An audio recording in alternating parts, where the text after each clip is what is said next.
আজকে 2022 উত্তীর্ণদের English medium interview ছিল।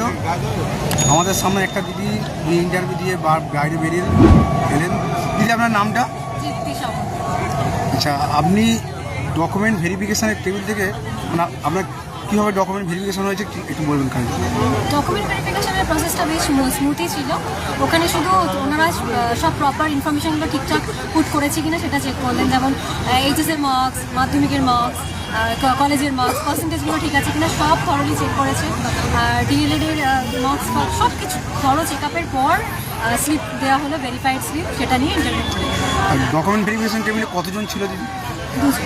দুজন ছিল। আচ্ছা, মানে তারপরে যখন স্লিপ নিয়ে ইন্টারভিউ রুমে গেলেন, যে ইন্টারভিউ রুমে ঢোকার সময় আপনাকে মানে কীভাবে প্রথম কোয়েশ্চেন কী করা হয়েছে? প্রথম কোয়েশ্চেন ছিল directly go to the demo on preposition, কিন্তু তারপর আবার আরেকজন স্যার ছিলেন, উনি বলেন before that give me the self introduction. আচ্ছা, আপনাকে কী কী কোয়েশ্চেন করা হয়েছিল ইন্টারভিউ টেবিলে একটু বলতে হবে? সেরকম কিছু কোয়েশ্চেন বেসড অন ডেমোর উপরেই অনেক কিছু কোয়েশ্চেন করেছিলেন, যেমন প্রিপোজিশন কীভাবে পড়াচ্ছি, কেন পড়াচ্ছি, এটা অন কেন, ওভার কেন নয়, প্রিপোজিশনের আগে নাউন পড়াবেন না নাউনের পরে প্রিপোজিশন পড়াবেন, এইগুলো। আমার কিছু এক্সট্রা কারিকুলাম অ্যাক্টিভিটিস ছিল, তো সেটা আমি আমার টিচিং স্কিলে কীভাবে ইউজ করবো সেটা জানতে চেয়েছেন। ম্যাথসের কিছু কোয়েশ্চেন ছিল, বাংলার ক্ষেত্রে অভিনয়ের ভূমিকা কী, অভিনয় করে কীভাবে পড়াবো সেটাও জানতে চেয়েছি।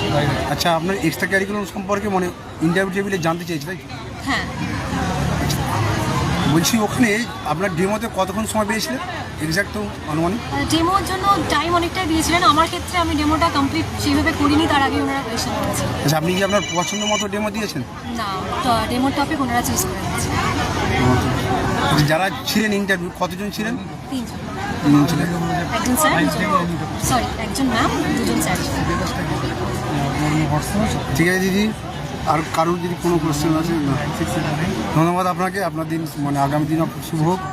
ধন্যবাদ।